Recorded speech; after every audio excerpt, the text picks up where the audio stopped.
अगर आप कभी कभी सार्वजनिक रूप से अपमान हुआ है और हृदय में आप बदले की भावना को संजोए हुए हैं, तो आपको इससे निवृत्त होना होगा, क्योंकि जितना ज्यादा आप अपने मन में, मस्तिष्क में निगेटिविटी को पालेंगे, ये उतनी ज्यादा और बढ़ेगी। जब आप पॉजिटिव वे में कोई सोचने लग जाते हैं, किसी के बारे में अच्छा या अच्छा सोचने लग जाते हैं, तो वो भगवान आपके बारे में अच्छा सोचने लग जाता है।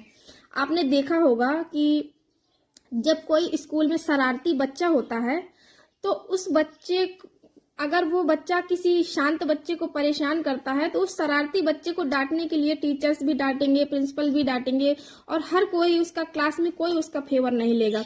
पर जो शांत बच्चा है, वो चुपचाप रहता है, वो किसी को कुछ नहीं कहता, भगवान पर सब छोड़े रहता है, उसको बचाने के लिए 100 लोग आ जाते हैं। ठीक इसी प्रकार हमारे भी जीवन में होता है। जब हम अपना खुद हैंडल करने की कोशिश करते हैं, तो हम कर पाएं या ना कर पाएं, लेकिन जब हम उस ईश्वर पर छोड़ देते हैं, तो वो जरूर सब कुछ कर देता है।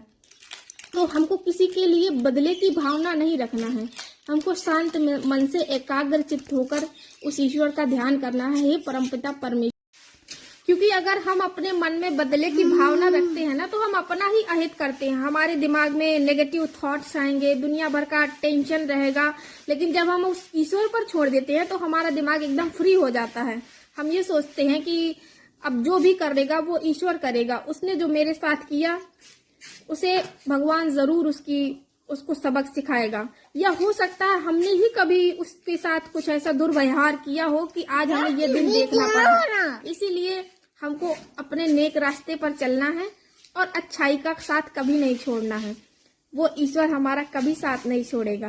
क्योंकि आपने देखा होगा कि महाराज युधिष्ठिर के साथ कौरवों ने कितना कुछ किया, लेकिन युद्ध के पहले वो इतने शांत चित्त और शांत स्वभाव, विनम्र निवेदन करते हुए वो फिर भी पहुंचे युद्ध शुरुआत कुरुक्षेत्र की रणभूमि में, सबको प्रणाम करने, अपने गुरुजनों को सबका आशीर्वाद लेने। तब भगवान ने देखा कि इस आदमी का कुछ नहीं हो सकता, अब इसके लिए मुझे ही कुछ करना पड़ेगा।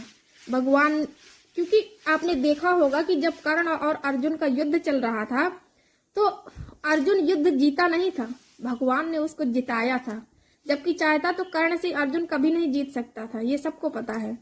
तो उसको भगवान ने साम दाम दंड भेद कैसे भी करके सत्य की हमेशा विजय होती है। ये चीज आप हमेशा दिमाग में रखिएगा। अगर आप नेक रास्ते पर चलेंगे, भगवान आपका साथ देगा।